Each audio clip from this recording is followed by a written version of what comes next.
I'm telling you how to become a successful barber. So first things first, you want to start right now. I don't want to hear no excuses about what you don't got. I can't afford this, I can't afford that. It ain't even about that. It's about taking everything you have, everything you know, and just putting it into play. If you have scissors, if you have some old cheap clippers that you've been cutting yourself with, or you know what I'm saying, as long as you clean your stuff, just start with what you got. I don't care what you got, just start. Offer free cuts. You know, you gotta give something. You gotta give something for free. You doing free cuts so you can learn. Practice your friends, talk to your friends, talk to your nephews, talk to family. Just get some experience, but start right now. Don't wait till barber school. Don't wait till you get in the shop. You want to make your mistakes early. That's the whole thing. You want to make your mistakes before, or you want to make your mistakes early on rather than later. you know so boom, start now. Number two, you want to, whatever your job is now, whatever you're doing right now, as in like what you work, like your regular job, you want to work extra hours. So pick up another job, pick up a second job, or work more hours on your job now, because if you want to become a barber, until you get better, it's going to be a learning curve. So you don't want to quit your job and get straight into barbering. You can do that, but make sure you have money saved up. That's what it's all about. So you want to like work overtime at the job you at now, or take extra hours, pick up an extra side hustle, because until you get past that learning curve, it's going to take a year or two probably to really get going. So you want to just work extra hours at your job, work part-time at the shop until you really feel like you can branch off and just start doing barbering full time. So that's number two. Number three, um, go to barber school. You know, go to barber school. A lot of people don't go to barber school. I know a lot of barbers who don't go to barber school at all. I'm not necessarily saying you need barber school, but in my opinion, you do need barber school, because the barber school teaches you things that you wouldn't know otherwise, like laws, sanitation practices. But the main thing about the barber school is it's a safe place to make mistakes early on. You get to learn from people who've been in the field for a while. You get to ask people questions. Another good thing about barber school is you get to network. So you get to meet up with other similar minded people as you, like other barbers. Maybe you can get these people contacts and y'all can go into business later, or they can help you find more opportunities. The teachers, they know all about the industry, so you can get to ask them questions. It's just direct feedback. It's better than going on YouTube and looking at a video, because it's more hands-on and it's like a simulation of a barbershop. So that's the good thing about barber school, mainly networking, and you get a kind of real-time feedback of the work you're putting in. And like I said, like, you learn laws and sanitation, which is very important. So yeah, that's number three. Number three, go to barber school. Number four, find a shop and build your clientele. Once you find a shop and start cutting in the shop, that's when your skill level goes from here to here. Because one thing about the shop as opposed to the barber school is the shop, it's way more pressure. You don't have the teachers sitting over your shoulder and telling you what to do, what not to do, the mistakes you made. You have your customers' feedback, the other barbers around you, and that's it. So once you get to the barber shop, it's all on you. You have to rely on your skills. Anything that you learn, picked up along the way, you have to apply everything in the shop. So and then people are expecting, if you charging so and so amount of dollars for a cut, they expect that level of cut. If you're charging cheaper, they might not expect a lot.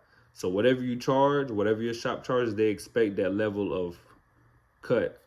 So just be wary of that. Yeah. And another thing about being in a barbershop, when you start working in a barbershop, you can start off part time, if you need to, you know, if you need to get past that learning curve. And but honestly, once you get past that, you save up enough and you get past that learning curve, you need to start working in the shop every day. You don't need to take no days off. Only thing excuse I can see is maybe if you got a family and you got to do some family stuff. But when I started working in the shop, it was 7 days a week.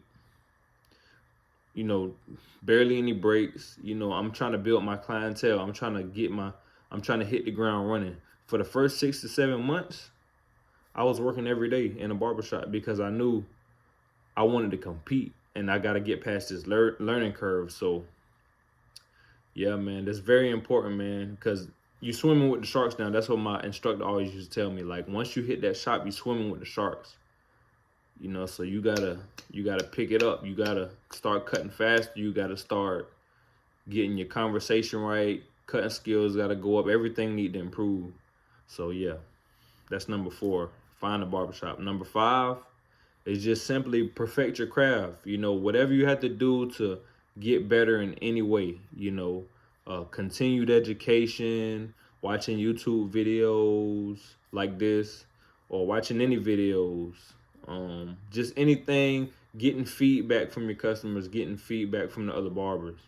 You constantly want to be able to accept criticism, bad and good, constructive criticism, and sometimes destructive criticism. Just listen to everything and listen to everything without emotion. Build a thick skin so when people tell you something that's wrong or they tell you something that they don't like, just listen to them and just assure them that we're going to get it right next time, because it's customer service. People don't want to hear excuses why you can't do this, why you can't do that. If somebody tell you they don't like something, they don't like it. They're not lying to you. Just accept it. Do what you got to do. If you got to give them a discount, if you got to apologize, whatever you got to do, customer service is very important. That's actually a way that you can lose and gain clientele just off of your customer service. So when somebody has a concern and they tell you about it, make sure you listen. Don't be combative. Just listen. Say okay. Whatever I need to do to get it right, I'll get it right. Boom. So yeah, perfect your craft. Mannequin work, YouTube videos, watching the other barbers cut, seeing that this barber is better at this, seeing that this barber is better at this. Try to take something from everybody, and then you'll find your own style, your own rhythm. So number 1, to become a successful barber, start right now. No excuses. Number 2, work overtime at the job you're at now, or pick up another side hustle, or pick up another job. Because you have a learning curve, and while you're learning, you want to be able to make sure your income is still coming in, because life doesn't stop because you want to be a barber. You have to still make money until you really get off the ground with the barbering stuff. Number 3, I recommend that you go to barber school so you can learn laws, sanitation, you can network, and you get to get real-time feedback of what you're doing wrong, what you're doing right, networking opportunities, job opportunities. It's just a good place to network. I recommend it, highly recommend it. I think everybody who's trying to become a full-time, successful professional barber, go to barber school. Number 4, find a barbershop. That's when your skills are gonna go from here to here. They're gonna really shoot up because it's more pressure. Like I said, you don't have that teacher over your shoulder. You don't have nobody. The training wheels are off. That's pretty much the barbershop. The training wheels is gone.